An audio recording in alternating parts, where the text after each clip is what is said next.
শুভ সকাল। আজ 29শে শ্রাবণ 1433, ইংরাজি 15ই অগস্ট 2026। 1954 15ই অগস্ট হাওড়া থেকে প্রথম ট্রেন ছেড়েছিল হুগলির উদ্দেশ্যে। 24 মাইল দূরত্ব অতিক্রম করে এই ট্রেনটি। 1947 15ই অগস্ট ভারতবর্ষ স্বাধীনতা লাভ করেন, অথচ পাশের বন্ধু দেশ বাংলাদেশের আজ জাতীয় শোক দিবস। সময়টা 1975। 15ই অগস্ট 1769 ফ্রান্সের কার্সিকা দ্বীপে আজাস্কীয় শহরে জন্মগ্রহণ করেন নেপোলিয়ন বোনাপার্ট। ফরাসি বিপ্লবের সময় তিনি ছিলেন একজন জেনারেল। 18ই মে 1804 থেকে 6ই এপ্রিল 1814 এবং পরবর্তীতে 20শে মার্চ 1815 থেকে 22শে জুন 1815 তিনি ফ্রান্সের সম্রাট ছিলেন। ভারতীয় বাঙালি কংগ্রেস চরমপন্থী রাজনৈতিক নেতা, আধ্যাত্মিক সাধক এবং দার্শনিক শ্রী অরবিন্দ ঘোষের আজ জন্মদিন। সময়টা 1872। তাঁর কথায় হোঁচট খাওয়ার অর্থ হল সুষ্ঠুভাবে পথ চলার রহস্যটা শিখে ওঠা। তিনি আরও বলেছেন, যেমন রাজসিক অহংকার আছে তেমনি সাত্ত্বিক অহংকারও আছে। যেমন পাপ মানুষকে বদ্ধ করে তেমনি পুণ্যও বদ্ধ করে।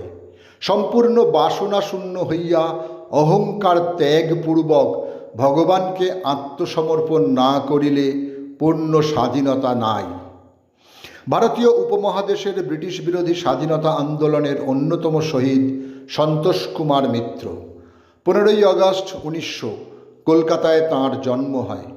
1931-এ তাঁর মৃত্যু হলে ক্যালকাটা কর্পোরেশনের তৎকালীন মেয়র দেশনায়ক নেতাজি সুভাষচন্দ্র বসু ইংরেজদের অস্তিত্ব মুছে ফেলতে সেন্ট জেমস স্কোয়ারের নাম বদলে করেন সন্তোষ মিত্র স্কোয়ার। 15ই অগস্ট 1912 ইন্দোরে জন্মগ্রহণ করেন ভারতীয় শাস্ত্রীয় কণ্ঠশিল্পী ওস্তাদ আমির খাঁ। তিনি ছিলেন ভারতের শ্রেষ্ঠ ওস্তাদদের একজন। তিনি ইন্দোর ঘরানার প্রতিষ্ঠাতা। সমস্ত ভারতে আধুনিক রীতিতে সাক্ষরতা আন্দোলনের অন্যতম পথিকৃৎ হলেন বাঙালি শিক্ষাবিদ ও সমাজকর্মী সত্যেন্দ্রনাথ মৈত্র। 1915 সালে আজকের দিনে তিনি জন্মগ্রহণ করেন। তাঁর লেখা কয়েকটি বই: সাক্ষরতার প্রথম পাঠ, আমরা কেন লেখাপড়া শিখব, নগরবাসীর লেখাপড়া, মেয়েদের সাক্ষরতা ইত্যাদি ইত্যাদি। 15ই আগস্ট 1922 চট্টগ্রামের শোলশহর এলাকায় জন্মগ্রহণ করেন সৈয়দ ওয়ালিউল্লাহ। তিনি ছিলেন আধুনিক বাংলা সাহিত্যের কথাশিল্পী। তাঁর উল্লেখযোগ্য রচনাগুলি হল লাল সালু, চাঁদের অমাবস্যা, নয়নচারা, দুই তীর, পাগড়ি, চিরন্তন পৃথিবী ইত্যাদি ইত্যাদি। লোভের পাপের দুর্গ গম্বুজ ও প্রাসাদে মিনারে তুমি যে পেতেছ হাত, আজ মাথা ঠুকে বাড়ে বাড়ে। অভিশাপ দাও যদি, বারংবার হবে তা নিষ্ফল। তোমার অন্যায় জেনে এ অন্যায় হয়েছে প্রবল। কবিতার নাম বোধন। কবি লেখক সুকান্ত ভট্টাচার্য। আজ তাঁর জন্মদিন। 15ই আগস্ট 1926 কালীঘাট অঞ্চলে তাঁর জন্ম হয়। 20 শতকের 5-এর দশকে কাব্য আন্দোলনে সুনীল শক্তি সন্দীপন জুটির অন্যতম ছিলেন শরৎ কুমার মুখোপাধ্যায়। 15ই আগস্ট 1931 উড়িষ্যার পুরীধামে তিনি জন্মগ্রহণ করেন। কৃত্তিবাস পত্রিকার তিনি ছিলেন নিয়মিত লেখক।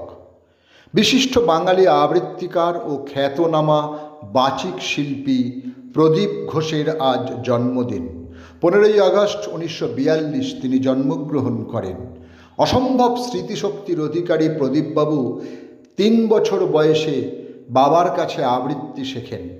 অসামান্য মন্দ্রিত কণ্ঠস্বর, স্পষ্ট উচ্চারণ ও নিখুঁত স্বরক্ষেপণের গুণে তিনি আজ কিংবদন্তি। 15ই আগস্ট 1947 পশ্চিমবঙ্গের নদিয়া জেলার রানাঘাটে জন্মগ্রহণ করেন বিখ্যাত ভারতীয় চলচ্চিত্র অভিনেত্রী রাখি মজুমদার। তিনি বাংলা ও হিন্দি চলচ্চিত্রের একজন গুণী শিল্পী। প্রখ্যাত ভারতীয় কবি, সুরকার ও পরিচালক গুলজারের সঙ্গে বৈবাহিক সম্পর্কের জেরে তিনি আজ রাখি গুলজার। বালগঙ্গাধর তিলকের মতে স্বাধীন ভারতে প্রথম রাষ্ট্রপতি হবার যোগ্য হল সর্দার অজিত সিং। আজ তাঁর মৃত্যুদিন। 15ই আগস্ট 1947 ভোর 4টেয় তিনি প্রয়াত হন। স্বাধীনতা সংগ্রামী শহীদ ভগৎ সিং ছিলেন তাঁর ভাইপো। বাংলাদেশের প্রথম রাষ্ট্রপতি ও দক্ষিণ এশিয়ার অন্যতম প্রভাবশালী রাজনৈতিক ব্যক্তিত্ব ছিলেন শেখ মুজিবুর রহমান। দেশের মানুষ তাকে বঙ্গবন্ধু বলেই চিনতেন। আজ তাঁর প্রয়াণ দিবস। সময়টা 1975। ঢাকার ধানমান্ডিতে নিজ বাসভবনে তাকে গুপ্ত হত্যা করা হয়। বৈদ্যনাথ ভট্টাচার্য, যিনি বাণীকুমার নামেই অধিক পরিচিত, 15ই আগস্ট 1978 70 বছর বয়সে তিনি শেষ নিঃশ্বাস ত্যাগ করেন। অল ইন্ডিয়া রেডিওর মহিষাসুরমর্দিনীর পঙ্কজ কুমার মল্লিক, বীরেন্দ্রকৃষ্ণ ভদ্রের সঙ্গে তাঁর নাম আজও অমর হয়ে আছে বাঙালির হৃদয়ে। 2020 15ই আগস্ট বার্ধক্যজনিত ব্যাধির সঙ্গে লড়াই করে পরাজিত হয়ে প্রয়াত হন সোনারপুর কৃষ্টি সংসদের অভিভাবক, প্রতিষ্ঠাতা সংগ্রামজিৎ সেনগুপ্ত। নাট্যচিন্তা ও থিয়েটার বার্তা পত্রিকার সম্পাদক মণ্ডলীর একজন তিনি।